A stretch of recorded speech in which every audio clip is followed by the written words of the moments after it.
اعوذ باللہ من الشیطان الرجیم بسم اللہ الرحمن الرحیم۔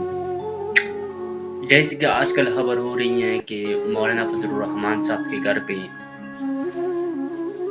جناب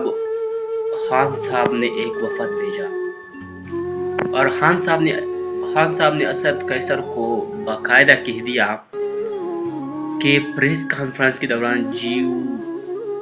او آئی کا نام لینا ہے، مولانا فضل الرحمان صاحب کا نام لینا ہے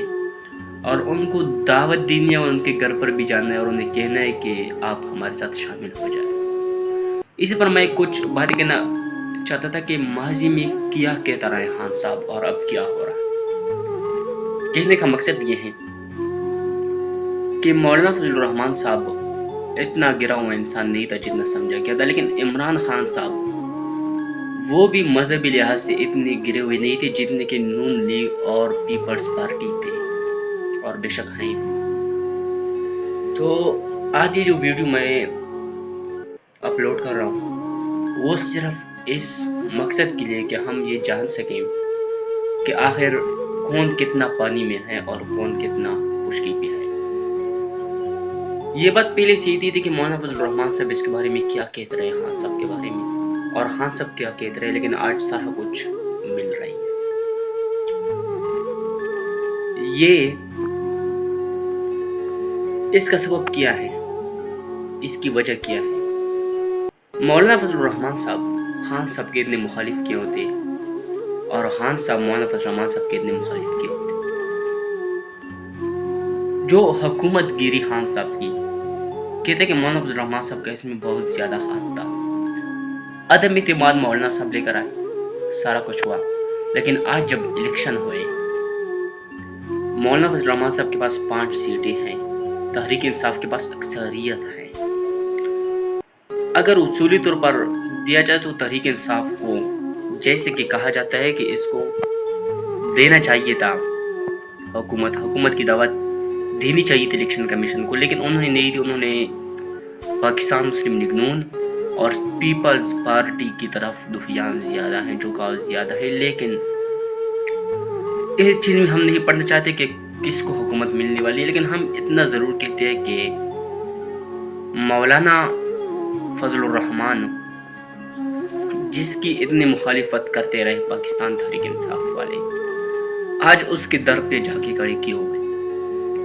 اسد قیصر کو آج مولانا فضل الرحمان صاحب کیسے یاد آیا؟ یہ ہم ضرور پوچھتے ہیں اور یہ پوچھنا بھی چاہیے، اس لیے کہ مولانا فضل الرحمان صاحب پہلے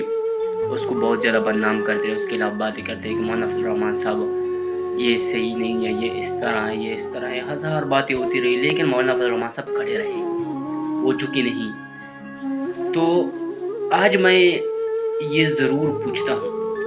پاکستان تحریک انصاف سے کہ کم از کم تھوڑا سا تو صبر کر لیتے۔ پہلے بھی جب خان صاحب گرفتار ہوئے تو پہلی بھی اسد قیصر لوگ گئے تھے اس کے دروازے پہ اور آج پھر چلے گئے ہیں، لیکن اس سب کچھ کی وجہ کیا ہے؟ شاید آپ لوگوں کو یاد ہو کہ نہ ہو، 2013 کے الیکشن میں جب جمعیت علماء اسلام پاکستان مسلم لیگ نون کے ساتھ کھڑی تھی اور عمران خان